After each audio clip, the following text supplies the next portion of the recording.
అత్తయ్య గారు రామ్మా. అబ్బాయి ఏడి? రాలేదు, నేను ఒకదాన్ని వచ్చానండి. అదేంటమ్మా, వచ్చి కూర్చో ముందు. మీ మర్యాదలేమి నాకు అక్కర్లేదు.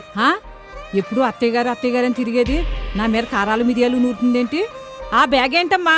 నేను మా పుట్టింటికి వెళ్ళిపోతున్నానండి. ఇదేంటమ్మా ఇలా అంటున్నావు? మరేంటండి, మీ అబ్బాయి చేసే పనులు అలా ఉన్నాయి. ఏం చేశాడమ్మా? నేను చెప్పింది అయితే చేయట్లేదండి. ఆఫీస్ నుంచి ఏమో లేటుగా వస్తున్నారు, పైగా శాలరీ కూడా ఇస్తలేదు నాకు. అయినా కానీ నేను ఓర్చుకున్నాను. మొన్న మాట వస్తే నా మీద చేయలేపారు కొట్టడానికి. అలా చేస్తున్నాడా?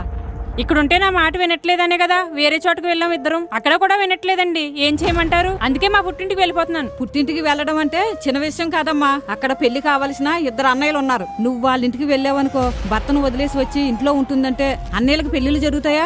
అమ్మా నాన్నలకు కూడా ఇరుగు పొరుగు వారితో సూటిపోటి మాటలు ఉంటాయమ్మా. నువ్వు అలా వెళ్తే ఇక్కడ మేము హ్యాపీగా ఉండగలమా? అలాగని నా కొడుకు పరిస్థితి ఏంటి? ఇవన్నీ ఒకసారి ఆలోచించుకున్నావా? నువ్వు ఇంతమందిని బాధ పెట్టడం నీకు న్యాయం అనిపిస్తుందా? నేను ఇంత దూరం ఆలోచించలేదేంటి? నువ్వు కొంచెం ఓర్చుకుంటే ఇవన్నీ చక్కబెట్టుకోగలవమ్మా. ఒకసారి నా మాట వినమ్మా. తొందరపాటు నిర్ణయం తీసుకోకమ్మా. మీరు చెప్పింది నిజమే అత్తయ్య గారు. అవన్నీ నేను ఆలోచించలేదు. తొందరపాటు నిర్ణయం తీసుకోబోయాను. మీ అబ్బాయికి ఫోన్ చేసి ఇక్కడికే వచ్చేయమనండి. అందరం హ్యాపీగా కలిసి ఇక్కడే ఉందాం. సరేనమ్మా, చక్కగా అర్థం చేసుకున్నావు. నీలాంటి పిల్లలు తొందరపాటు నిర్ణయం తీసుకోవడం వల్ల చాలా కుటుంబాలు విచ్ఛిన్నం అవుతున్నాయి. అదే ఓర్పుతో ఉండి సమస్యను పరిష్కరించుకుంటే జీవితం హ్యాపీగా ఉంటుంది.